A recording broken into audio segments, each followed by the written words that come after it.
Good morning, good morning, good morning. This is Claston Bernard on the New Right Network this morning. And this morning I will be talking about AOC, Ilhan Omar, and the Democrats. Now, it's been a very interesting weekend and it was an interesting week last week. So, what does this week have in store for us? Well, I'd like to start with a story. There was once a farmer who had a beautiful goose, just, you know, beautiful.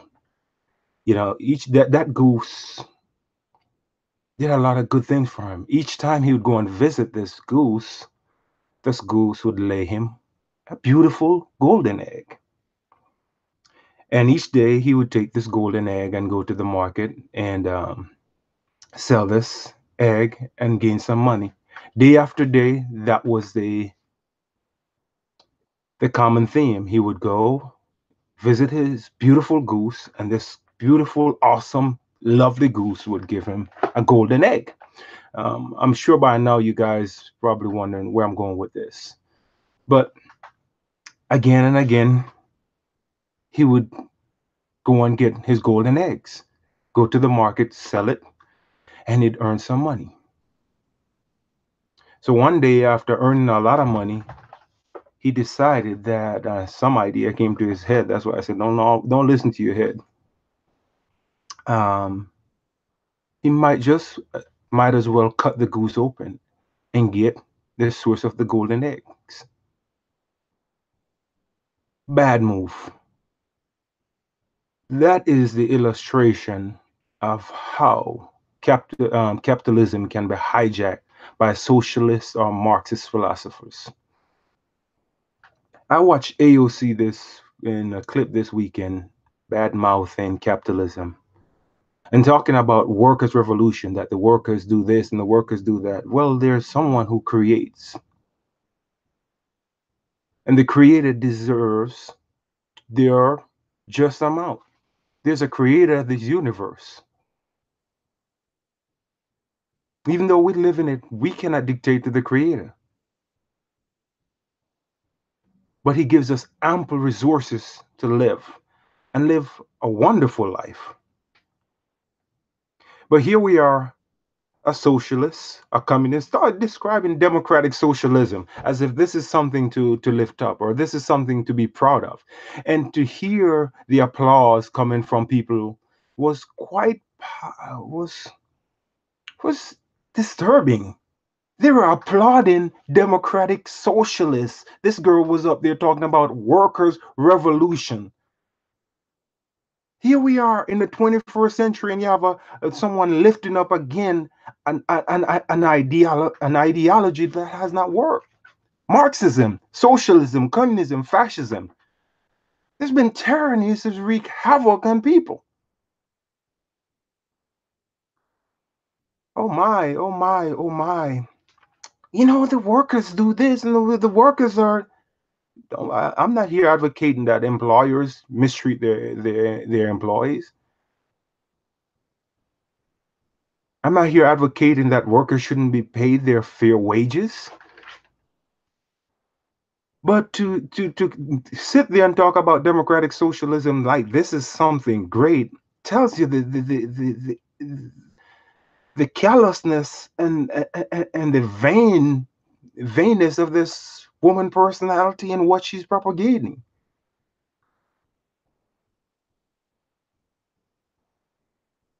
It is immoral what she's doing. There's no moral basis for what she's doing, but it gives her a platform. And I've said from time and time again that she might be a misfit, but she's very calculating, very, very calculating. And beware, Mao was very similar, was on the fringes. He was an educator. Mao from China, who ended up killing millions of his Chinese people in order to institute communism. Stalin was the same way. Stalin would stand on the fringes and he would incite a riot and then he will just back away. That was how Stalin behaved. He would come to the forefront, start the fire, and then he would back away. And everything will be on fire, and he'll be off somewhere else, starting another fire. That is exactly how AOC behaves. She's not pushing any ideology. In fact, calling capitalism an ideology. When you go into the marketplace and you're able to bargain or buy something, or you're able to buy a product or decide that I don't want this product, I can go to this shop over here and purchase this product, then that's the power of capitalism. That's not an ideology. That is real life. If you're looking to buy a car in dealership, say Ford dealership, and Ford dealership is selling your car, $5,000 above what you would like, you can walk away from it. You can go to Chevrolet, and Chevrolet can sell your car for the price that you want. It may not be the Ford that you wanted, but you still have a car. That's the power of capitalism. Now, with socialism, choices are restricted because people like the democratic socialists will tell you that, hey, you know what? These people didn't want to play by our rules. So as a result, we only have what you would call it, geo manufacturers producing car. And in order for you, you can either take it or leave it. That is what democratic socialists and socialism, they can say whatever they want. That's what Marxism is, because she was up there pushing a workers' revolution.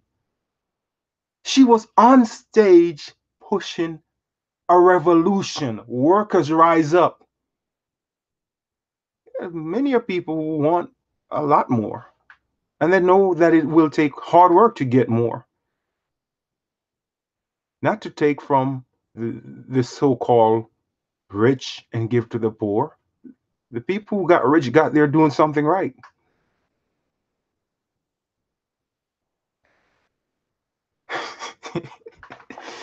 The workers' rights. The workers own everything. No, the workers they don't own everything. If they own anything, they would be the employers. We're on a dangerous trajectory. And to hear the applause, I keep going back to the applause. They were like, "Yay! What? Are you serious?" Then she said capitalism is an ideology. No, the ideology that she needs to look at is look down the street in Venezuela. Look at Cuba. Look where they are. I am amazed that people can get a platform for such idiotic nonsense.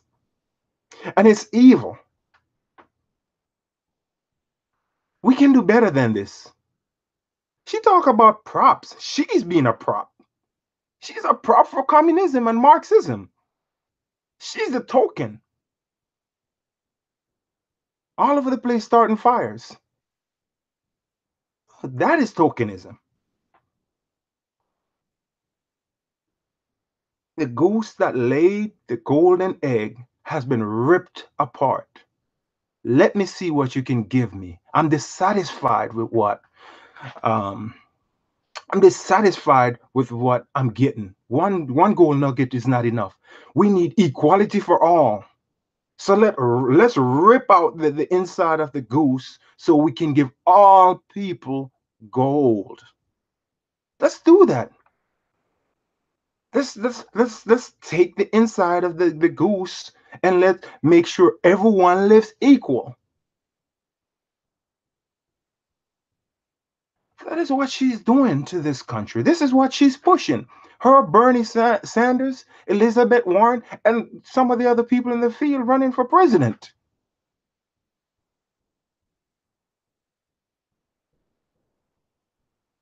There's no place in this Western, and I will say Western civilization. There was no place in Western civilization for such lunacy, such evil. People have to sort themselves out. Federalism works. It works at the local level where people can make tangible decisions that will benefit their lives, not being controlled by a central system of governance, who comes up and tell you that carbon dioxide is bad for the environment.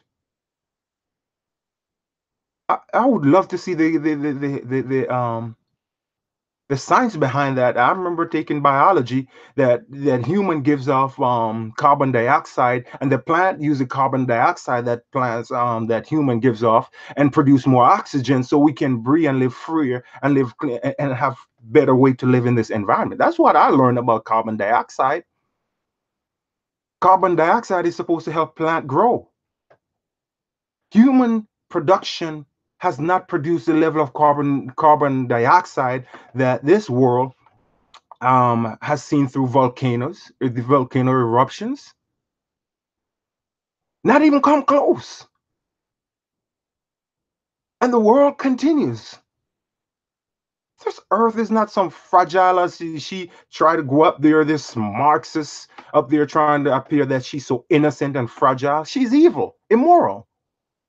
And I'm piling on. Yes, a lot of people are out there, you know, a lot of conservatives see what's going on and they're piling on. And they see the issue. But you're talking about the new Green Deal. That's where I'm going with this carbon dioxide emission. Volcanoes eruption has spewed far more CO2 in the environment than all human activities combined. And look at the world. We need carbon dioxide. Plants need it. Abundance in CO2 produce abundance in crops. It actually keeps some even of the colder climate warmer, so people, the things can grow longer, increasing crop yields. These are questions. How do you plan to retrofit every house in America? In what? How? What's your methodology? It's good to say let's retrofit in 10. We have to retrofit it with what? Grass, tree leaves. What are they suggesting? Because whatever she's suggesting, whatever is going to produce it will come from fossil fuel. Nuclear energy, one of the cleanest energy out there. She's against that. Cow farts. Now Chick-fil-A. I think you. I think Chick-fil-A will love this one. And I love Chick-fil-A. I love my chicken. Eat my chicken. But I also love my beef. I love my steak. I love my milk. I love my cheese. What are we supposed to do with cows? Are you proposing killing all the cows, AOC? What are you proposing? What did you eat for dinner? You might be vegetarian, but who knows? But if you're a vegetarian, then you need CO2 to produce green leafy vegetables so you can eat. So even there's a big contradiction right there. I'm amazed that this lunacy continues to get a platform. We need to see what's going on. Here is someone who is in Congress and she's out there doing shows after shows. Who are you serving? Are you serving the American people? Or are you serving your own interests? Talk about capitalism, huh? How much money and book deals have you already been promised? Oh, the double standard. Oh, I forgot. You don't fly anymore and you don't drive anymore. The workers' revolution. Why don't you share the wealth that you're gaining with the workers that you say are struggling? Why don't you do that, AOC? You're trying to rip the goose that laid the golden egg. That is America right there. That is the US Constitution coming together. The bedrock of our society, the bedrock of capitalism, a country that took the Industrial Revolution to new heights to where you are today. That is the foundation of capitalism, the golden goose. We have exported the capitalistic, the Republican, some form of the Republican kind of government to the world. That's why there's so much more peace in this world. There's a Judaism component to the American Constitution. The founding fathers loved the Torah, the five books of the Bible. Our system of government came from the Torah. And I'm going somewhere with this. It seems like I'm going a total different direction.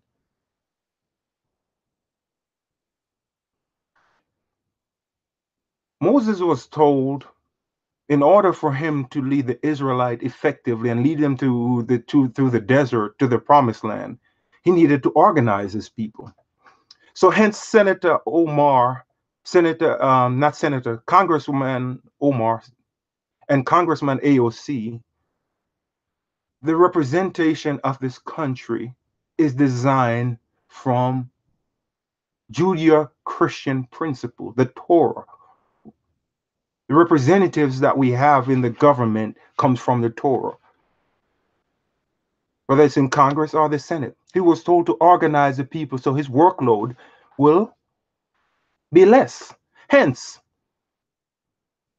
the president is elected by the people or the electoral college. The majority, not majority as in the sense of what the Democrats are proposing, or Eric Holder is proposing to destroy this great republic.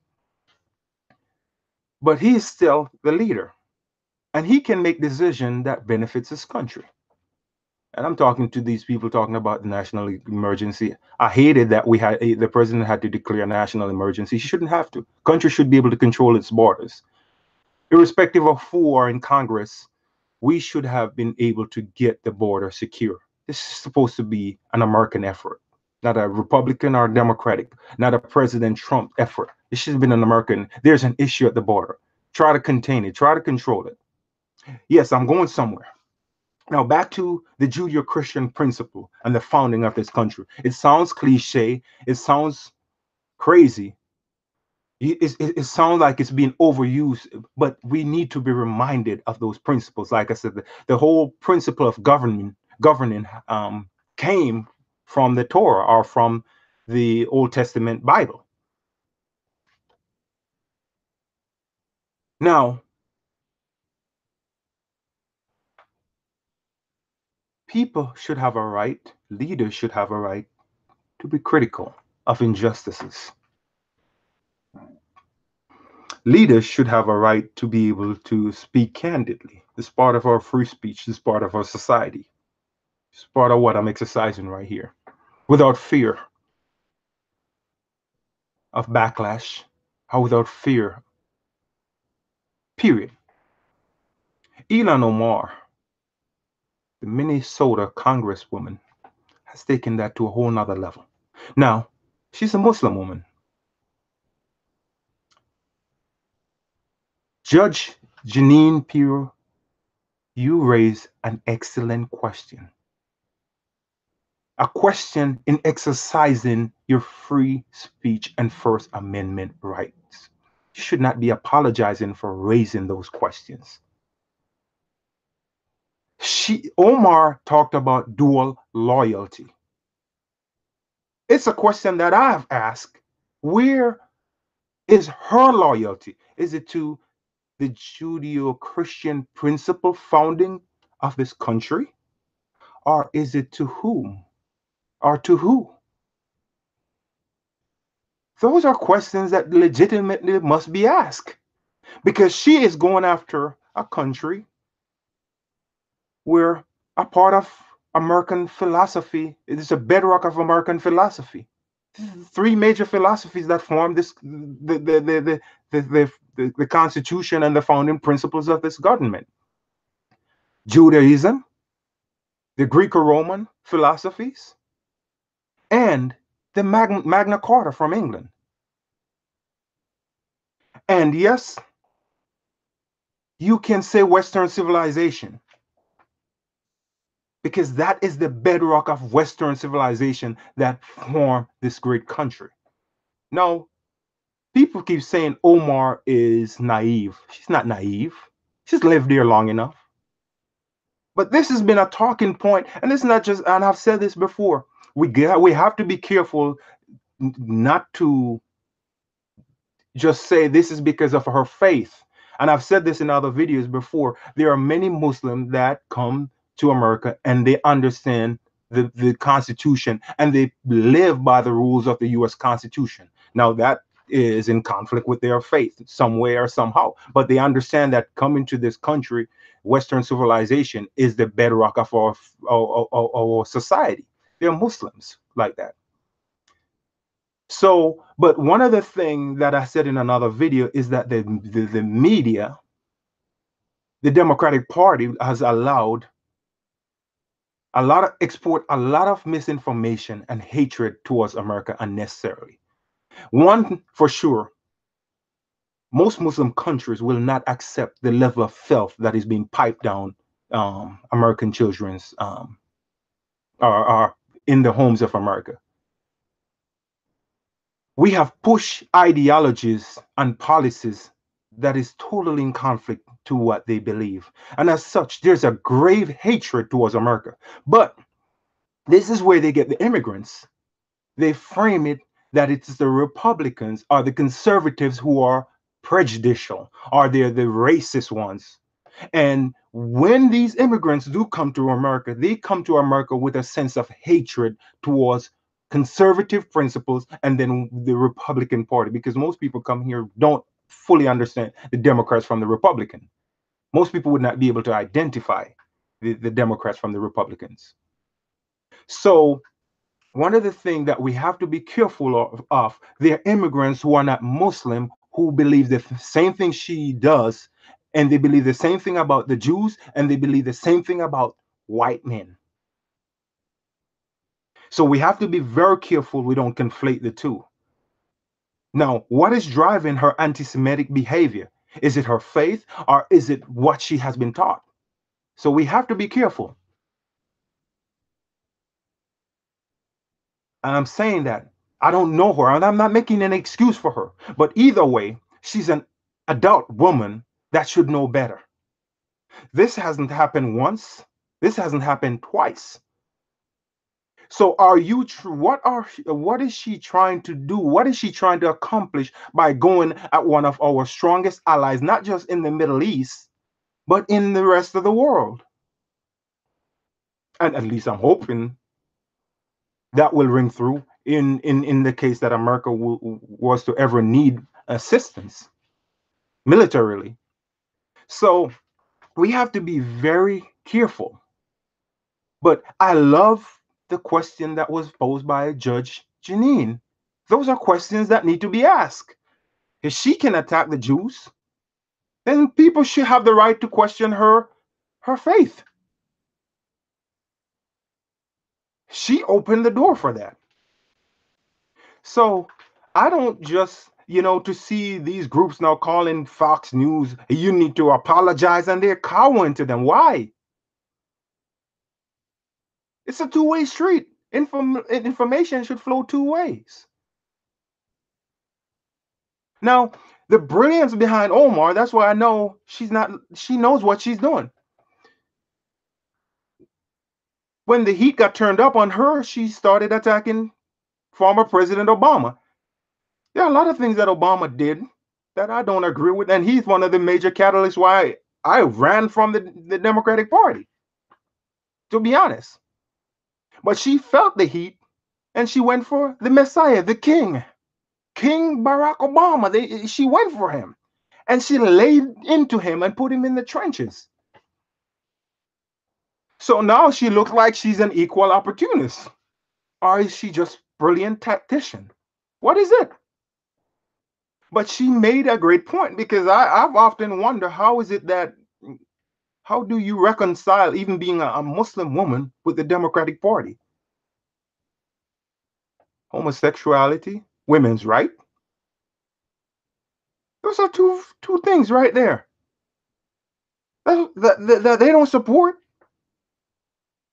They don't support the behavior. They don't support marriages. They don't support any of those things. So how do you reconcile those views with the Democratic Party? Is it based on your color, or is it based on the fact that the Democrats have told you multiculturalism is the way to go and you'll be embraced and you'll be loved and you'll be protected? What is it? What is it that would pull someone who's Muslim to the Democratic Party? I'm amused. I would like to know. These are the questions. So to the point, it's not just Muslims that hold anti-American views. The media has done a good job, and not only just anti-American, they have anti-conservative views because some of them do love America. But there's a major conflict between her belief system and the U.S. Constitution, just like I laid out. It's Judeo-Christian principles. Not going to try to get into the doctrinal issues of who is this and who is what and what they believe about Christians and Jews or what. I'm not really about to get. I'm trying to stick to the political aspect, because Islam is more of, it's not just a religion, it's more than a religion, and that's where I think Judge Janine was going. It is a religious political system. It's more of an all-encompassing system. It tells you how to live religiously, politically, in every way. Just your basic conduct, cleanliness. It teaches you. That's what Islam is. So yes, there's definitely some conflict with the U.S. Constitution, but it seems that many Muslims in this country have been able to live with those the conflict without causing the ruckus that Ilhan Omar seems to be trying to bring this country to, or the Democratic Party, which she's totally just annihilated. When I see one of the mystery, and I'm raising this point, Judge not Representative, I think Clyburn was saying that she's a victim. She was a victim of her whole country chaos. She's not a she, and that's life. She came from a chaotic place, and if that is an excuse to give her a pass, that's sad. Cannot continue to embrace victimhood. It is disingenuous. And let me tell you, there are some in the black community that holds those views, and I'll say that. Hey, i.e., LeBron James, he was just talking about, he was just rapping. So he knows where she's coming from. That's why I said we have to be careful about making this about a religion. Because for Clyburn to make such a statement is naive and stupid. Then basically he's telling all black folks, y'all need to shut up. Don't talk about Jim Crow. Don't talk about slavery. She's a recent victim. So she has more claim to the table. This is stupidity behind it's ignorance at the highest. Now, talk about the Democrats. What's going on with y'all party? Representative Steve King said, Western civilization, what's wrong with saying white supremacy? And not that I'm a fan of white supremacy. Our black supremacy is idiotic. We're 99.9% similar in genetic makeup.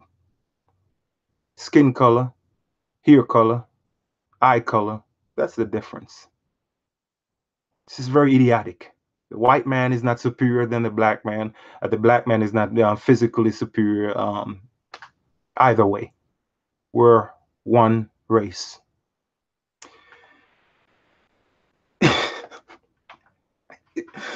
He's been stripped. Representative King has been stripped of his assignment. But here we are, someone who continues to spew anti-Semite tropes.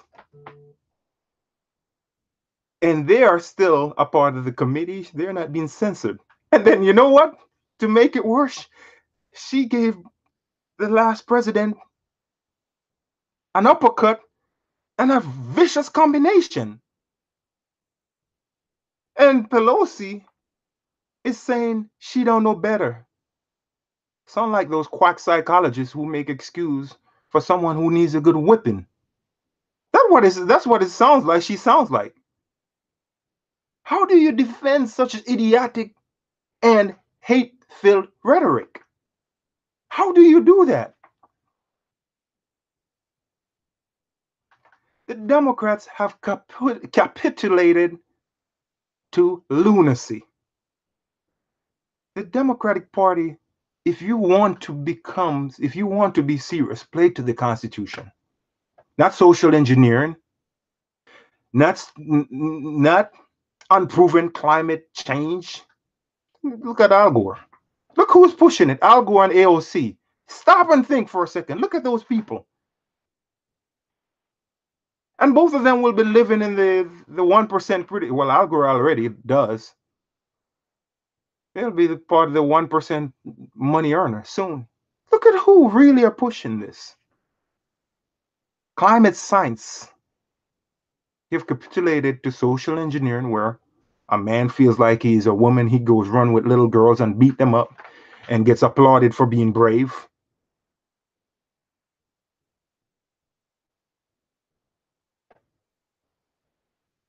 Global warming where cows have become dangerous to the environment by their flatulence.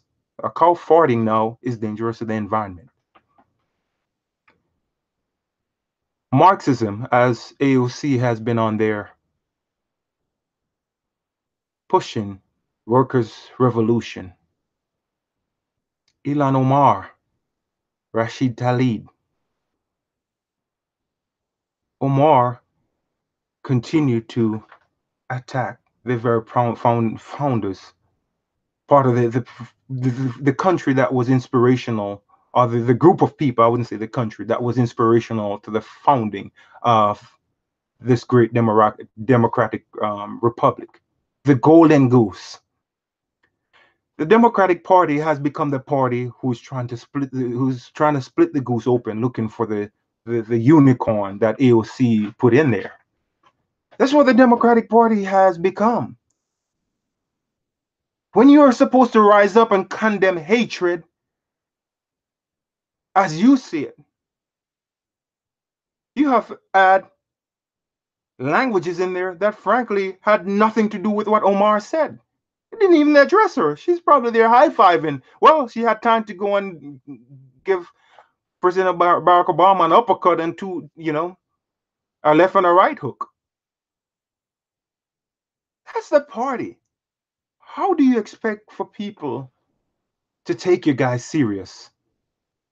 You don't believe in morality. There's no moral principles that you can put for.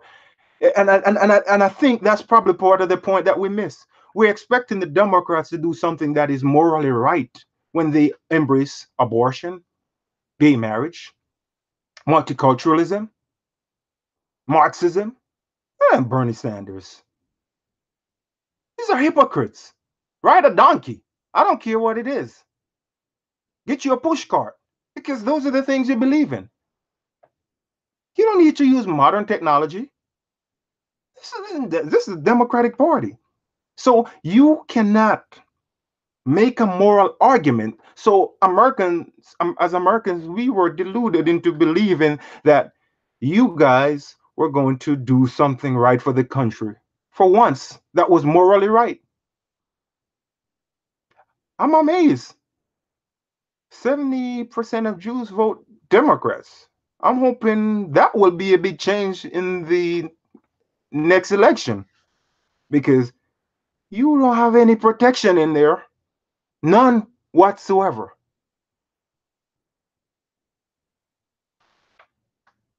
My name is Claston Bernard, author of the book Outcast, No Room at the Table for Conservative Blacks in Black America. You can find my book at Amazon.com. I would like for you to like and share my video. Signing off for the New Right Network.